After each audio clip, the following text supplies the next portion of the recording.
आमची कालही बैठक होती, याकडे मी आपलं लक्ष वेधू इच्छितो.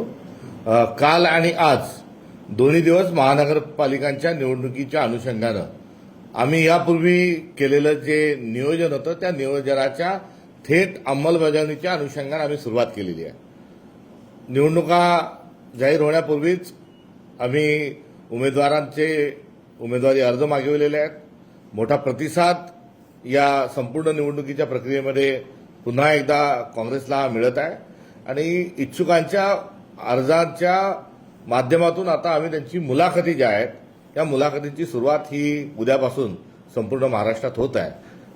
मुलाखती झाल्यानंतर जिल्हाचं जे निवड मंडळ आहे त्या जिल्हा निवड मंडळाच्या शिफारशींसह सर्व प्रत्येक जिल्ह्याचा अहवाल हा प्रदेश स्तरावर प्राप्त होईल आणि या संदर्भात 24-25 तारखेला राज्याचं पार्लमेंटरी बोर्ड जे आहे याची बैठक संपन्न होणार आहे आणि सदर बैठकीमध्ये आम्ही तिकिटाची जी प्रक्रिया असते उमेदवारी देण्याची प्रक्रिया ही पूर्ण करणार आहोत आणि त्याच बैठकीमध्ये महाराष्ट्रभरातून ज्या ठिकाणी कुठे आघाडी करायची असेल, ज्यांना स्वबळावर लढायचं असेल त्यांना तात्काळ स्वरूपामध्ये मान्यता देण्यात येईल आणि आघाडीच्या संदर्भातले जे प्रस्ताव आहेत त्या प्रस्तावांवर देखील त्या ठिकाणी चर्चा होईल.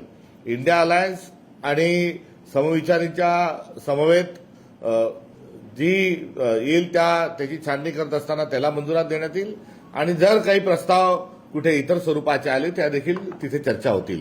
मात्र राज्याच्या निवड मंडळाच्या माध्यमातून शिक्कामोर्तब झाल्याशिवाय कुठल्याही पद्धतीची आघाडी आणि युती ही अंतिम स्वरूपामध्ये येणार नाही हेही या ठिकाणी आपल्याला सांगू इच्छितो. मात्र इंडिया अलायन्स आणि मित्रपक्षांच्या सोबत आघाडी करण्याच्या अनुषंगानं आज सर्वांना आवश्यक ती चर्चा आणि त्या ठिकाणची सर्व तयारी करण्याच्या सूचना देण्यात आलेल्या आहेत. मुंबईमधला निर्णय कधी होऊ शकतो, काय त्याबद्दल चर्चा? आज 29 पैकी 28 महानगरपालिकांच्या अनुषंगानं काल आणि आज बैठका झाल्या.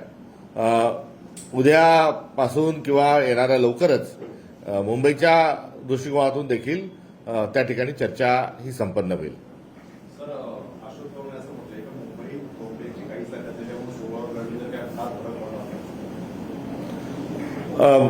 त्यांची भाजपमध्ये कोंडी झाल्याचं दिसून येत आहे.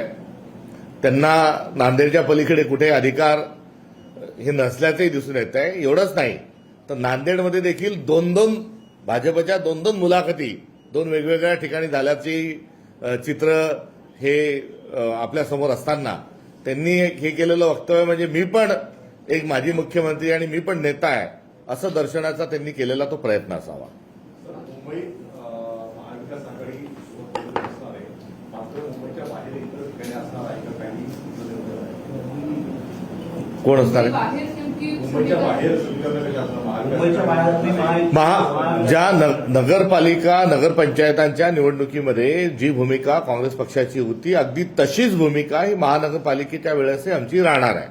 त्यामुळे त्या निवडणुकांच्या संदर्भामध्ये आलेल्या प्रस्तावाच्या अनुषंगाने आम्ही इंडिया अलायन्सच्या आघाडीच्या सोबत तर होतो, मात्र त्याशिवाय काही ठिकाणी वंचित बहुजन आघाडीच्या सोबत देखील आमची आघाडी झाली होती. तसेच राजू शेट्टी साहेबांच्या शेतकरी संघटनेसोबत देखील आम्ही कुठे आघाडीच्या अनुषंगाने लढलो होतो आणि माधवराव जानकर साहेबांच्याही पक्षाच्या सोबत आम्ही लढलो होतो. त्यामुळे शेतकरी संघटना, जानकर साहेबांचा पक्ष, वंचित बहुजन आघाडी यांच्यासोबत काही ठिकाणी आमची युती महाराष्ट्रात झाली होती. बिहारच्या निवडणुकीनंतर काँग्रेसचा आत्मविश्वास वाढलेला आहे, पण काँग्रेस आमच्याबरोबर हवी होती असं संजय राऊत यांनी म्हटलं. काँग्रेस पक्ष हा भारतातला सर्वात जुना पक्ष आहे.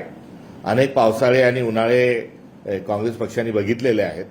त्यामुळे या सर्व पार्श्वभूमीवर कुठल्याही एका निवडणुकीच्या अनुषंगानं कुठल्याही प्रतिकेला प्रतिसाद देणं हे काँग्रेस प्रदेशाध्यक्ष या नात्यानं मला उचित वाटत नाही.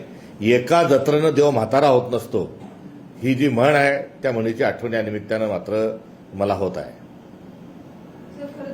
आज आपण बघितलं तर मनसेच्या बाबतीत चर्चा करण्यासाठी स्वतः संजय राऊत हे शिवतीर्थावरती राज ठाकरेंशी चर्चा करण्यासाठी पोहोचलेले होते. गेल्या काही दिवसांमध्ये उद्धव ठाकरे किंवा त्यांच्या संबंधी इतर नेत्यांशी तुमचं काही बोलणं झालंय का? नाही, आम्ही या चर्चेच्या अनुषंगानं स्थानिक पातळीवर सर्व निर्णय हे दिलेले असल्यामुळे आणि राज्य पातळीवर कुठल्याच प्रकारची युती आघाडी आम्ही करणार नाही, ही काँग्रेस पक्षाची जुनी जी भूमिका आहे ती तशीच भूमिका आहे आणि जिल्हा स्तरावर या संदर्भामध्ये चर्चा करण्याच्या अनुषंगाने आम्ही मोकळीक दिलेली आहे. त्यामुळे एकत्रित राज्य पातळीवर युती आघाडी ही असणार नाही, हे सविनय आम्ही मित्रपक्षांना आणि आपल्याला देखील वारंवार वेळोवेळी सांगितलं. नॅशनल हेराल्ड प्रकरणामध्ये कुठेतरी कोर्टाने एक महत्वाची भूमिका स्पष्ट केलेली आहे. सोनिया गांधी आणि गांधी कुटुंबाच्या भोवती अडचणी वाढवण्याचा प्रयत्न करण्यात येत होता. नॅशनल हेराल्ड हे काय प्रकरण आहे, तर नॅशनल हेराल्ड नावाचा जी फर्म आहे ही नॉन प्रॉफिट कंपनी आहे. यामधून कोणताही उत्पन्न, कोणताही नफा हा कमवला जात नाही. यातून काही लाभ मिळाला असेल, कोणतं उत्पन्न जर मिळालं असेल तर कोणत्याही त्याच्या शेअर होल्डरला त्याचा लाभांश डिव्हिडंडही हा दिला जात नाही. आणि हे नॅशनल हेराल्ड काय आहे, तर स्वातंत्र्याच्या पूर्वी स्वातंत्र्याचं आंदोलन सुरू असताना स्वातंत्र्याचा नेमका अजेंडा काय, या देशाला स्वातंत्र्य मिळाल्यानंतर आपल्याला काय करायचं आहे, इंग्रजांना या ठिकाणून त्यांच्या देशात वापस पाठवत असताना स्वातंत्र्य मिळवायचं याचा अर्थ काय आहे, समाजवादी मूल्य काय आहे, समता, बंधुता, सामाजिक न्याय काय आहे, या सर्वांचा डॉक्युमेंटेशन आणि याचा प्रचार प्रसार करण्याकरता नॅशनल हेराल्ड नावाचं एक दैनिक चालवलं गेलं आणि हे दैनिक चालवण्याकरता सदर फर्म रजिस्टर करण्यात आली. यामध्ये अनेक स्वातंत्र्य संग्राम सेनानींनी स्वतःचं आर्थिक योगदान दिलं, स्वतः पैसे दिले, त्यामध्ये दागदागिने दिले आणि स्वातंत्र्य संग्राम सुरू असताना स्वातंत्र्य सैनिकांनी उभी केलेली नॅशनल हेराल्ड नावाची ही नॉन प्रॉफिट कंपनी आहे. ही कंपनी वर्तमानपत्र चालवत होती. ही कंपनी जी आहे हे वर्तमानपत्रासोबत इतर प्रकाशनाचं कार्य करत होती. हे असणारं त्या कंपनीचं स्वरूप. आणि नॅशनल हेराल्डचं हे कार्य करत असताना दिल्लीमध्ये एक स्वतःची इमारत होती, स्वतःचा छापखाना होता आणि त्या ठिकाणी कर्मचारी म्हणून आणि पत्रकारही होते. मात्र जेव्हापासून इलेक्ट्रॉनिक मीडिया आणि इतर माध्यम आले तेव्हापासून जे प्रिंट मीडियावर आलेलं जे संकट होतं त्या अनुषंगानं कुठेतरी नॅशनल हेराल्ड हे दैनिक जे आहे ते अडचणीत आलं आणि ते दैनिक अडचणीत आल्यानंतर पत्रकारांचे, कर्मचाऱ्यांचे देयक जे आहेत, पगार जे आहेत, याची प्रतिभूती करण्याच्या अनुषंगानं त्या ठिकाणी काही व्यवहार झाले आणि ते व्यवहार होत असताना कुठेही खरेदी नाही, कुठेही विक्री नाही. असं असताना ही खोटी बनवलेली केस जी आहे ही खोटी असल्याचं सरतेशेवटी सिद्ध झालं. नॅशनल हेराल्डची जी प्रॉपर्टी आहे, ज्यामध्ये मुंबईला पण नॅशनल हेराल्डचं पेपर या ठिकाणी देखील निघत होता, इथे देखील नॅशनल हेराल्डची एक प्रॉपर्टी आहे आणि आज त्या प्रॉपर्टीचा बाजार मूल्य हे खूप जास्ती आहे. ते काही कोणाला विकलं, कोणाच्या घशात घातलं, कोणाच्या बिल्डरला दिलं, असा कुठलाही व्यवहार हा त्या ठिकाणी हा झालेला नाही.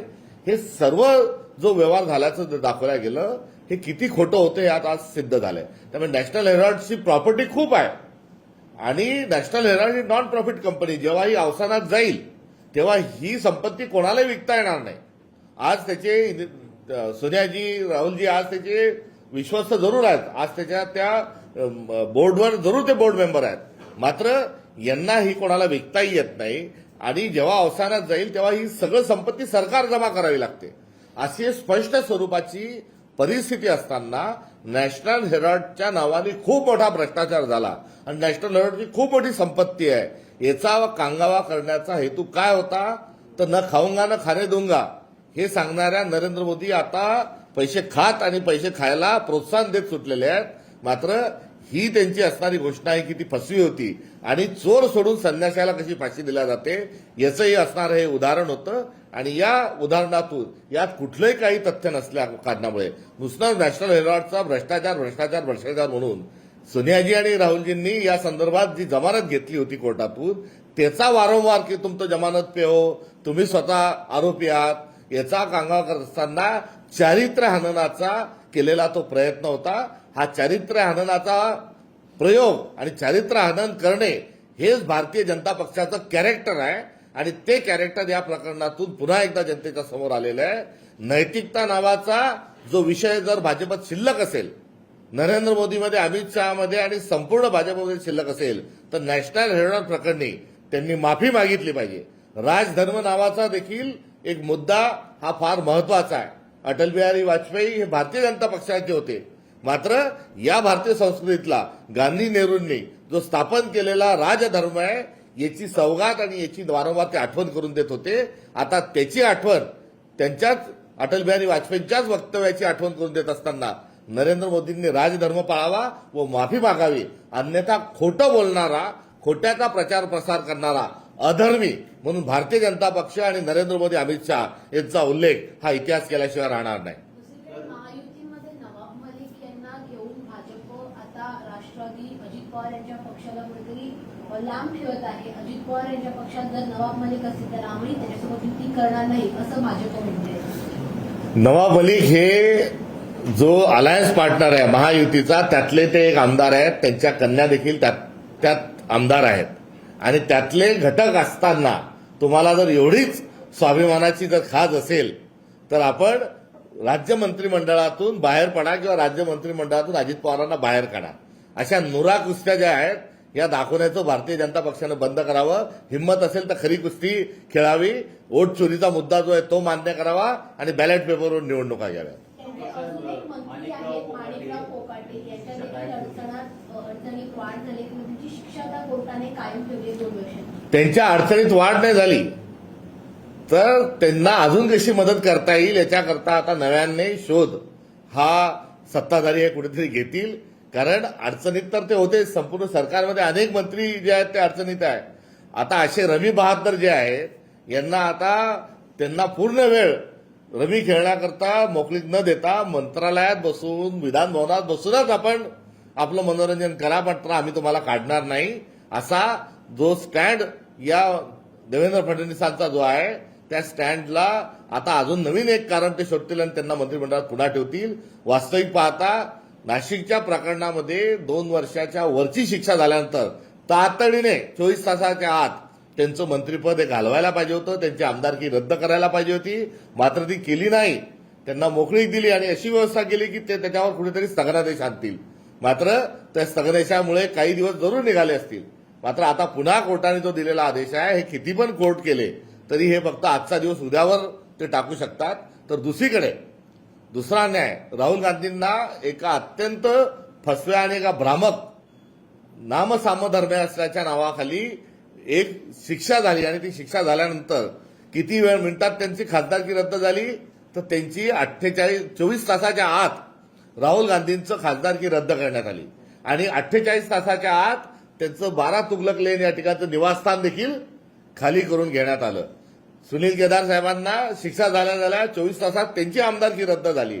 आता एवढा नैतिकतेचा आव्हानणारे देवेंद्र फडणवीस किती तासात या रमी बहादरांना मंत्रिमंडळाच्या आणि विधान भवनाच्या बाहेर काढतात हे बघणं औचित्याचं ठरेल. मात्र गुंडगिरी करणाऱ्यांना, कायदा मोडणाऱ्यांना विशेष प्रोत्साहन हे या मंत्रिमंडळात आहे. त्यामुळे कायदा तोडणारे, कायदा मोडणारे आणि बेफाम बोलणारे असे वाचाळवीर यांच्या संरक्षणाकरताच हे मंत्रिमंडळ कार्यरत आहे. त्यामुळे आजच्या झालेल्या शिक्षेनंतरही पुन्हा सुप्रीम कोर्टामध्ये जाण्याची एक संधी दिला जाईल आणि पर्यायाने हे किती बेशरम आहेत हे वारंवार दाखवण्यामध्ये ते कुठेही कमी पडणार नाही. काय ना बैठकी जारी है, क्या फैसला हुआ है? कांग्रेस किनके साथ अलायंस करेगी, कहाँ अलायंस करेगी?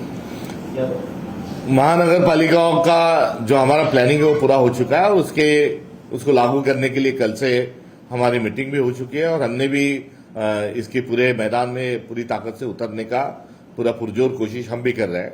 अलायंस को लेके जो नगर पालिका, नगर पंचायत में हमारी नीति थी कि राज्य लेवल पर कोई किसी प्रकार का अलायंस नहीं होगा. लोकल लेवल पर लोकल लीडरशिप और लोकल संगठन अलायंस को लेकर बातचीत करेगा. अलायंस में इंडिया अलायंस जो पार्टनर है उनके साथ वो बातचीत कर सकते हैं.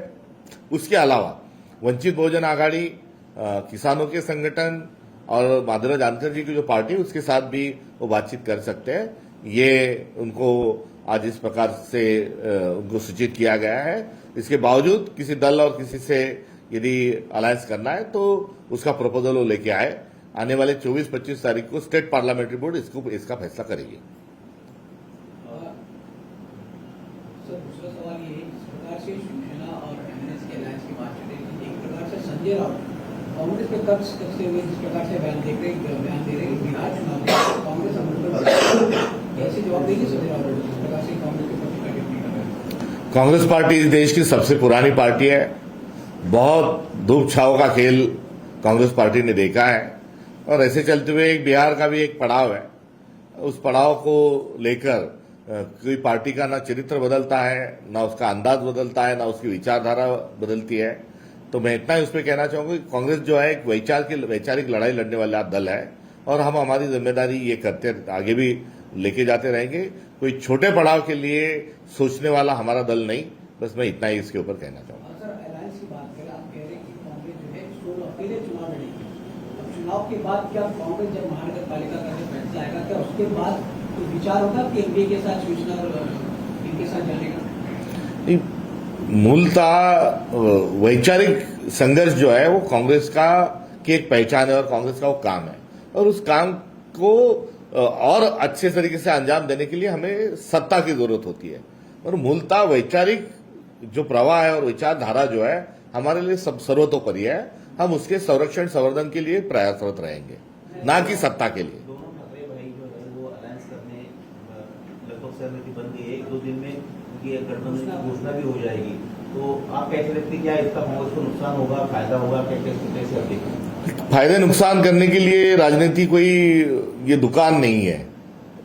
ये राजनीति जो है ये एक विचारधारा है और राजनीतिक वैचारिक लड़ाई लड़ने वाली एक बात है। इसलिए फायदा नुकसान की बात में हम इत्तेफाक नहीं रखते और अन्य सभी दल है, सभी दल को अपना अलायंस करने का, अपनी राजनीति तय करने का अधिकार है। उसके तरह से कोई किसके साथ अलायंस करता है तो उसमें हमें कोई आपत्ति या उसमें कोई टिप्पणी करने की आवश्यकता नहीं। अजित पवार की एनसीपी को साथ में ले रही शिवसेना और बीजेपी।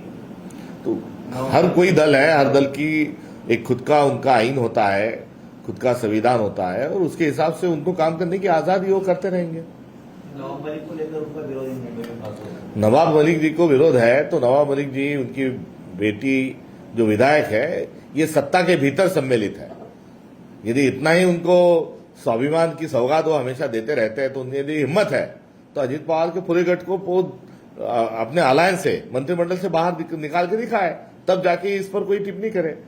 राज्य सरकार के लिए एक बात और मुंबई में वोट मांगते समय दूसरी बात, ऐसे दोगलापन जो उनका है वो दोगलापन जो है ज्यादा दिन नहीं चलेगा। मुंबई के बाहर अगर बात करें तो अन्य महानगर पालिकाओं में क्या एमबीए साथ में लड़ पाएगी या फिर और भी साथी दल साथ में लेंगे? देखो, वहां कुछ जगह हम अकेले ही चुनाव लड़ सकते हैं, कुछ जगह हम अलायंस पार्टनर के साथ भी जा सकते हैं। आने वाले स्टेट पार्लियामेंट्री बोर्ड के बाद ये चित्र स्पष्ट होगा। नेशनल हेराल्ड केस को लेकर जिस प्रकार से आज कोर्ट ने फटकार, एक प्रकार से दिल्ली और सरकार की फटकार लगाई, कैसे जवाब देगी कांग्रेस? ये आज जो फटकार लगाई है और आज जो मामला पूरा तरीके से जो खारिज किया है उसकी पार्श्वभूमि क्या है, उसका क्या बैकग्राउंड है, आखिर नेशनल हेराल्ड क्या है?